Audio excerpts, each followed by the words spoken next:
Perfect. Hi, everyone. Lisa and Dan here from Fireside Strategic. We're on a mission to help business leaders achieve great results through human-centered strategy. We believe that businesses don't need to choose between investing in their humans and generating profit because it's the humans that create profit. In the Fireside Chat series, we're showcasing how leaders unite strategic and human thinking and leadership, and also how they're transcending the challenges of the COVID-19 crisis. Today, we're excited to chat with Ben Warren, founder and clinical director of BePure, a New Zealand-based scientific wellness company. Ben, thank you so much for taking the time to chat with us today. Could you tell us a little Uh, bit more about yourself and your story? sure, yeah, thanks for having me on. Oh my gosh, a little bit about myself and my story. So I'm originally from North London, and just kind of always been interested in doing things as well as I could. Had a knee injury that meant I couldn't play football. That gave me a set of golf clubs. Very quickly, I became a very good golfer. Was recruited to University of South Carolina on a golf scholarship. So I lived in the States for a number of years. Met my wife, who's a Kiwi, so she's a New Zealander. And so I followed her back to New Zealand. The natural progression was to become a pro golfer, but I had a bad back injury, and something happened that changed my life. Somebody basically just looked at me and said, I can tell you've got a problem with your back, and then said it looked like it was to do with the food I was eating and a dairy intolerance.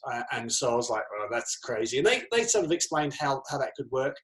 Anyway, I got tested, found I had a massive immune response to dairy, cut out dairy, and my back didn't get better straight away, but what happened within a couple of weeks, the asthma that I'd had since I was sort of 6 or 7 years old mysteriously just disappeared. And so in that moment, I was like, this is incredible. How did I not know about this? So we're going back sort of 18 odd years here. And so it literally changed my life. And in that moment, I was like, how did I not know that? How does everyone not know that the food we're eating so dramatically impacts our experience of life? And so in that moment, I was like, I want to learn this. And so it turned off me wanting to hit golf balls and turned on an insatiable desire to learn about the human body, health, performance. So I then went and retrained, did a whole bunch of training through some of it through Paul Chek and the Chek Institute in California. I got a master's degree in holistic nutrition. And then over 15 years ago, started in clinical practice, helping people. And yeah, over the course of the last 15 years, in New Zealand, we've had a lot of success, spoken to over 75,000 people sort of in person at events. And we've got kind of a group of companies. We've got one of New Zealand's largest natural health clinics. We have a supplement company, a supportive sort of product company. We also have a testing company. And so, yeah, we're primarily an educational company. So we educate people how to be healthier. That's what we do. And so that's what I spend most of my time doing these days. Wow, what an incredible story of how you got here. Could you tell us a little bit more about the team at BePure? Who's on there? Yeah, sure. We've got an incredible team. So about 5 years ago, the company was already sort of, I guess, a multi-million-dollar company, and I was spending sort of 70 to 80% of my time running the company, and that's not what I love to do. What I love to do is to help people, and so there was an opportunity to bring on a very old friend of mine who's had been very successful in business, and so he came into the company, brought into the company, and his name's Angela Lowley, and he runs the company. He's the CEO, which is great. So he operates the day-to-day operational aspects, and then for me, I get to do what I love. And so right now, we did peak up around just over 50 staff, but I think right now we're probably around 40. And so, small, medium-sized business, but New Zealand's a small market. We're just under 5 million people, but we've been having a lot of fun in helping them. It is so interesting that the company took off before you stepped down as CEO, but some part of you just knew deep down, well, I can do this, but is it really me at the end of the day? And that shows a lot of humility, I think, because a lot of people wouldn't do that. Yeah, it's interesting for me. I'm a huge fan of leveraging people's unique abilities. If you can find what you love to do and what you're good at, it's just leverage that as hard as you can. So, like for me, I love technical nutrition. I love helping people, and so if I can combine those two things to bring value to the company, I'm just going to try and do that as much as I can. I love that. So right now is an interesting time in history, especially when it comes to health, when it comes to wellness. Could you tell us a Mm. little bit about how the COVID-19 pandemic has impacted your business? Sure. Yeah. I mean, severe as you know, as many businesses. So we were I was about to head out on a nationwide tour. We'd sort of got everything booked down. So this is, physical locations. You're looking to probably sell 7,000 tickets when, COVID really started looking like it was going to affect New Zealand. And so we in a case of about we were watching it calm, and then in a case of about 2 days we did a complete pivot and pivoted, moved. That was going to be on hormones, so we moved scrapped all of that, scrapped all our marketing plan pretty much for the next year, as many companies have, and pivoted to immunity, because that was what our customers were saying. Is, they were asking me, what am I going to do for my immunity? What are the diet lifestyle factors I can do for immunity? And so we pivoted to immunity. And so that worked well for us. I mean, it is a health crisis and we're a health company. So, but then New Zealand went into what's called a level 4 lockdown, which basically means you're only allowed out for groceries. I'm sure you guys may be familiar, something like that. And so the only businesses that were allowed to continue to operate were either were medical. So no other business was allowed to operate, essentially. And so we weren't allowed to operate. So yeah, that's, and that was theoretically for a month, 4 weeks of not being able to operate. We actually got a special exemption, and we were able to get classified as a health company about a week or so before lockdown finished. So we were able to get it back up and running and service our customers online. And so, yeah, since then we've been able to continue servicing our customers online. Our whole team is, working from home remotely. And, it's been obviously incredibly challenging. But I think there's a lot of good that's come out of it. We've learned a lot as a company how to operate in a different way. And the teams really come together on this. We were a very mission focused company. And so the teams really come together on this mission, stronger now than perhaps ever before. Curious if you could tell us a bit more culturally about what's changed. You talk about the fact that people have come together more deeply. You talk about the fact that you're learning to work in a different way. Could you expand on that? Yeah, we had to kind of get some structure around how people were working.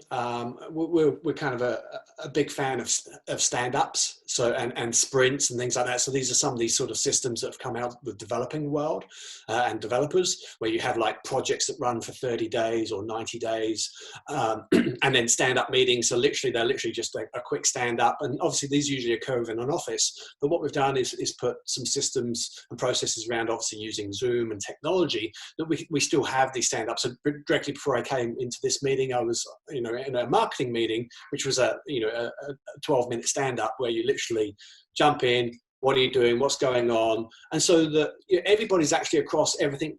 Everyone, staying connected and aligned with what everyone else is doing in the company is really, really important, especially when you're working remotely. And so, we've actually been out. From my end, that communication has now been better since we've been all working from home than before. And so, for us as a company, what that has meant is that we're just all aligned a lot more, meaning we all know what each other's doing, and we're all able to contribute and help to each other's roles in that way. And, there's a lot of clarity over what we're doing, why we're doing it, and how we're going to do it. I love the way that you're able to think about what your people need and kind of this work from home style, and you've really been able to pivot your company internally. But in addition, it sounds like externally, you've also shifted in a very smart direction. So you mentioned a little bit earlier that you're now focusing on immunity, and you've completely changed the way that you operate. Could you tell us a little bit more about how your customers' needs have changed and how you've been able to adjust what you do as a firm?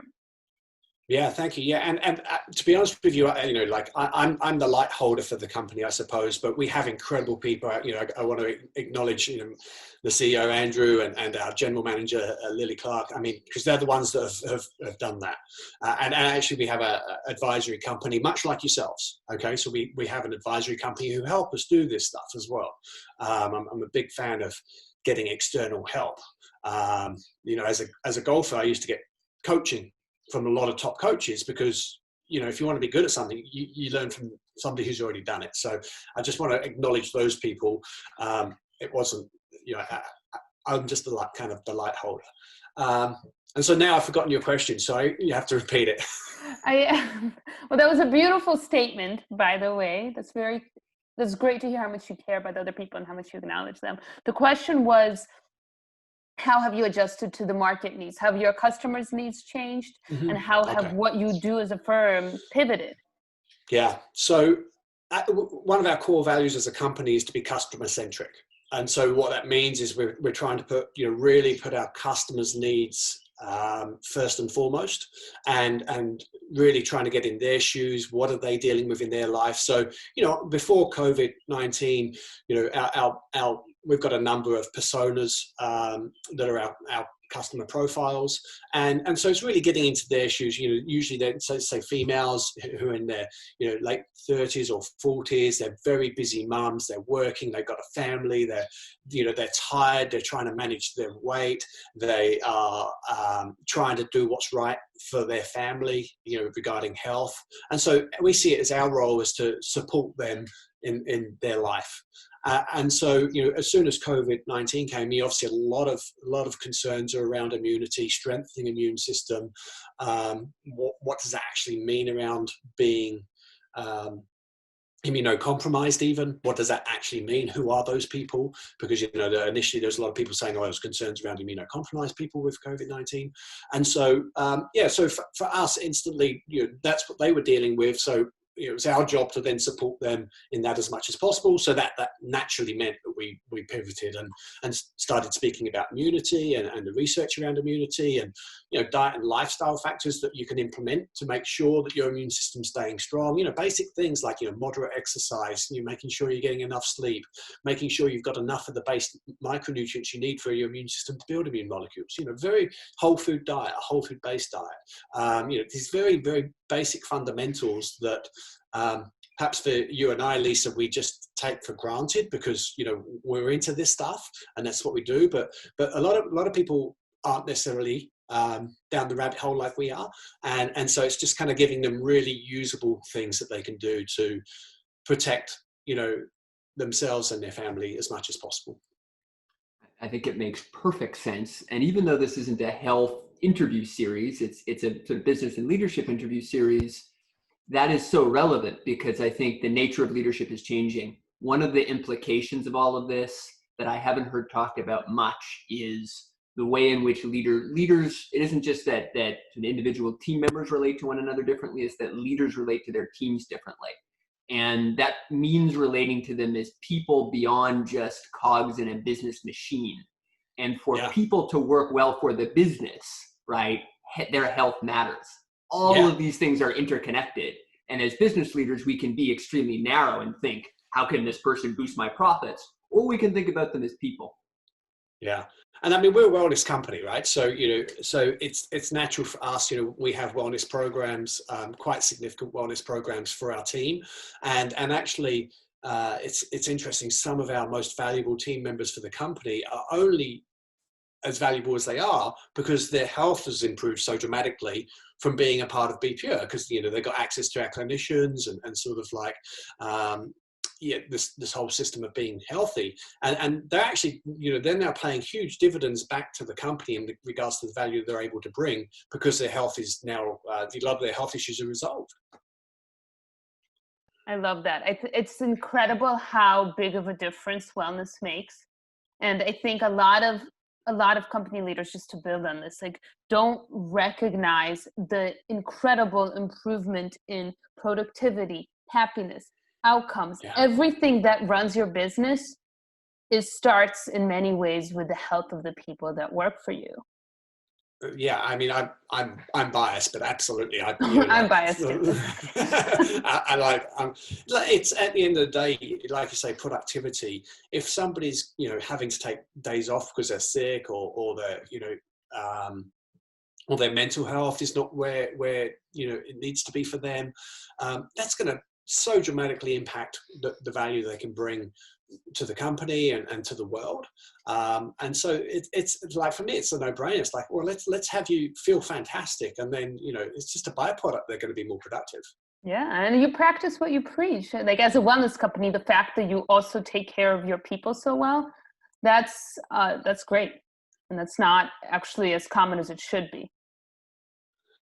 Yeah, I think companies are beginning to see that. I think with corporate health, we've been invited to sort of provide corporate health to one of New Zealand's largest employers, and so they're beginning to see it from an economic value, but it's really looking at it going, well, it's actually the human value that the true value is at.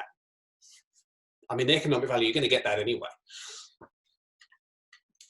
It's interesting to think about it in terms of economic value and health value and human value.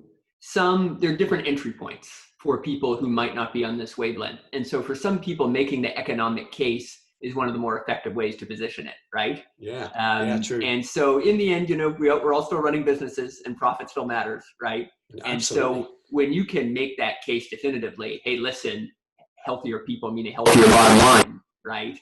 Health is a theme that runs through the whole complex system. Yeah, 100%. Beautiful. So Ben, did you want to jump in with another question, Lisa? No? I was going to say, as we're starting to come to the end of our time together, it's been such a pleasure. We've talked about some serious subjects. We've talked about the fact that the world isn't in the healthiest place at the moment. But we want to shift things to a slightly lighter tone and ask you, what are you doing for fun? Because, we all have human needs, and we still have the need for entertainment and fun, even in moments like this. And so what's fun for Ben Warren? Living. Living's pretty fun. What's fun for me? I do a lot of different things. I surf a little bit. I still play a little bit of golf. I do yoga, I meditate. So, I'm surrounded by an incredible family, incredible farm, incredible business. So for me, my life is fun, and I love my work. I get to do what I love for my job, which I think is you can't ask for anything better than that. So, I can't really nail it down to one particular thing. Invariably, it's just kind of life. That's great. Honestly, the fact that you enjoy your whole life is probably the best answer you could have. Look, Ben, thank you so much for taking the time to chat with us today. We really enjoyed this talk. It's very inspiring. It's very important for all of us to remember our humanity and our wellness, and you were a fantastic reminder. So we really appreciate your time. Thanks, Lisa. Thanks, Dan. Thanks very much for having me on your show. And one day I'd love to swing by and catch up with you in New York. We would love that. Or maybe we could come by New Zealand and come by the farm. Hey, I don't know. That feels building here. Yeah, absolutely. Yeah, open invitation to you. Be careful what you say. Yeah, that's dangerous. That's very dangerous. No, it's good. Come on. Well, thank you again. You're welcome. All the best. Take care.